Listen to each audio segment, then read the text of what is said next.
morning, students. Today we are going to resume our chapter deep water. Okay, yesterday we had done up to I crossed to oblivion and the curtain of life fell. We have read that William Douglas had to face a misadventure when a big boy picked him up and threw him into the water. Okay, so the next I remember, I was lying on my stomach beside the pool vomiting. So he remembers next that he was lying on his stomach beside the pool. It's not given in the chapter who has taken him out vomiting. The boy that threw me in was saying, but I was only fooling. Someone said the kid nearly died. Be all right now. Let's carry him to the locker room. So he was out of the water. Several hours later, I walked home. I was weak and trembling. I shook and cried when I lay on my bed. I couldn't eat that night. This is because of his fear of water. He had undergone such a drastic, such a fearful incident that he couldn't come out of it. For days, a haunting fear was in my heart. It happens. Okay, students? The slightest exertion upset me, making me wobbly in the knees. Wobbly means weak in the knees and sick to my stomach. So his whole body was affected by that incident. He was not able to move properly. He was not able to sleep properly. He was not able to eat properly. Okay. I never went back to the pool because of his fear of water. I feared water. I avoided it whenever I could. A few years later, when I came to know the waters of the Cascades, I wanted to get into them.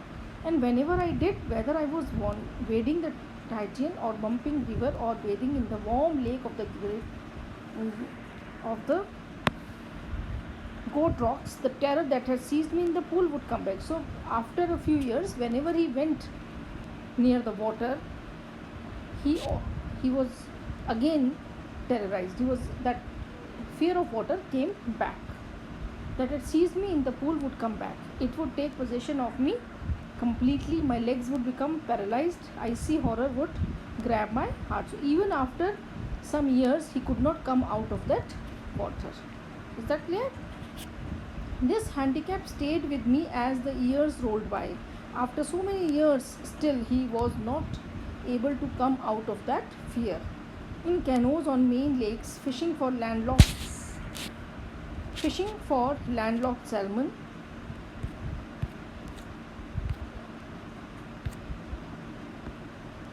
bass fishing in New Hampshire, trout fishing on the Dasher, and Metolius and Organ fishing for salmon on the Columbia, at Bumping Lake in the Cascades. Wherever I want, the haunting fear of the water followed me.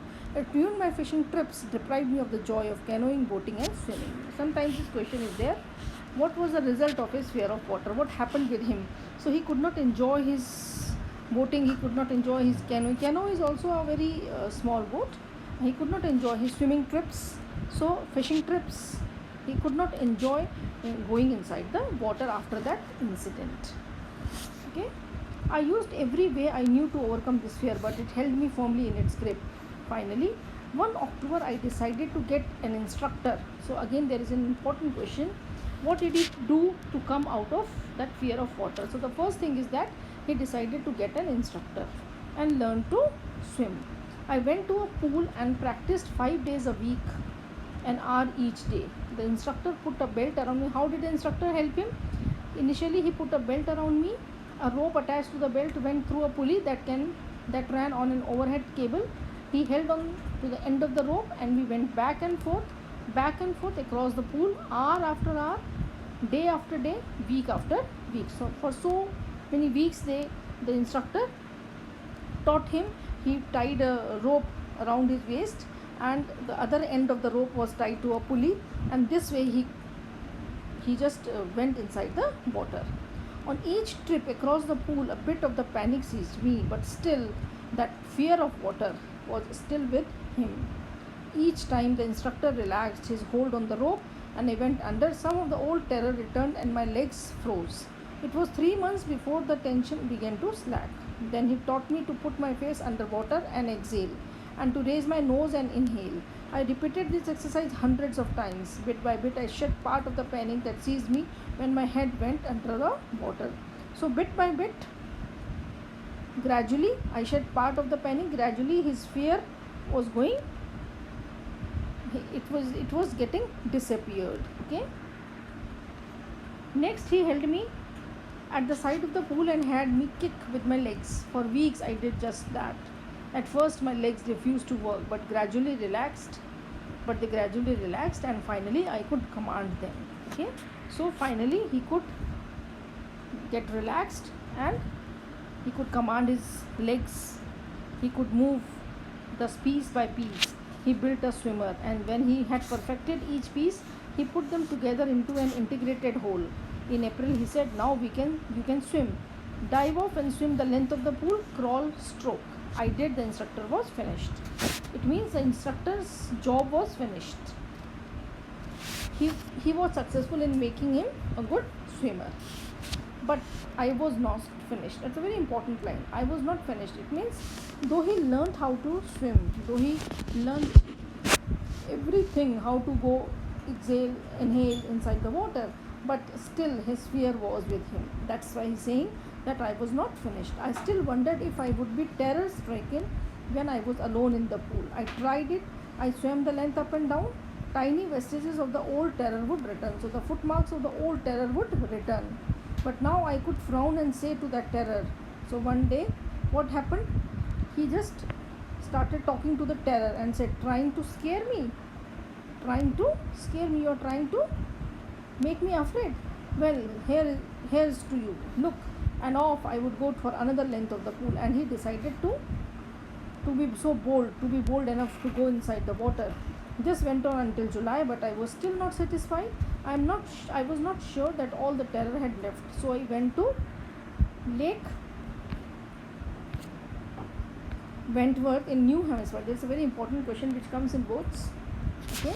Dived off a dock at Triggs Island and swam 2 miles across the lake to Stampede Island. I swam the crawl, breaststroke, side stroke, backstroke. He tried every stroke. He tried every aspect of the swimming. Only once did the terror return. Only one time the terror returned. When I was in the middle of the lake, I put my face under and saw nothing but motionless, bottomless water. The old sensation returned in miniature in a very small quantity. I laughed and said, "Well, Mr. Terror, what do you think of you can do to me?" It fled and I swam on. It fled means the fear of water fled and he could swim successfully. So this way, with the help of the instructor, with his self-confidence, he could come out of that fear of water.